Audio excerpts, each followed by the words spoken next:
L'Ouganda a sécurisé 400 millions de dollars auprès de la Banque européenne d'investissement, l'Agence française de développement et la Banque africaine de développement pour le financement d'un projet d'autoroute, a fait savoir Reuters, citant un haut responsable de l'administration de ce pays d'Afrique de l'Est. Le coût total du projet est estimé à 1,1 milliard de dollars, dont près de 300 millions de dollars seront financés grâce au partenariat public-privé. L'autoroute va relier la capitale du pays, Kampala, à Jinja, une des principales villes industrielles du pays. Les appels d'offres pour sa construction seront lancés au mois de mars prochain.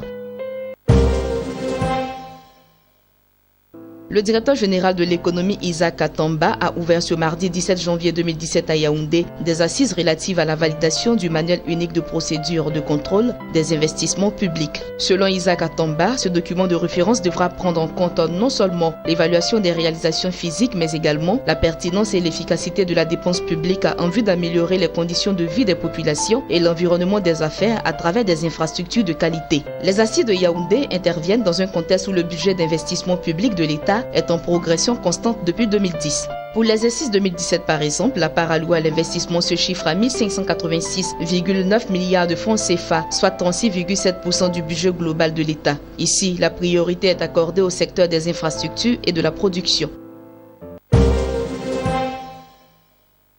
Après le sommet extraordinaire de la Communauté économique et monétaire des États d'Afrique centrale CEMAC, au cours duquel il avait été décidé à Yaoundé des ajustements économiques dans la sous-région sous l'égide du Fonds monétaire international FMI, la première réunion du comité de pilotage du programme des réformes économiques et financières de la CEMAC, constituée des ministres en charge de l'économie des États membres, s'est tenue les 16 et 17 janvier 2017 à Brazzaville au Congo. Examinant la matrice des actions du PREF CEMAC qui constituera un cadre de référence à l'élaboration des programmes pays que chaque État devra négocier avec les institutions de Bretton Woods, le comité de pilotage a retenu 5 piliers, à savoir les politiques budgétaires, les réformes structurelles, l'intégration régionale, la coopération internationale et la politique monétaire et système financier.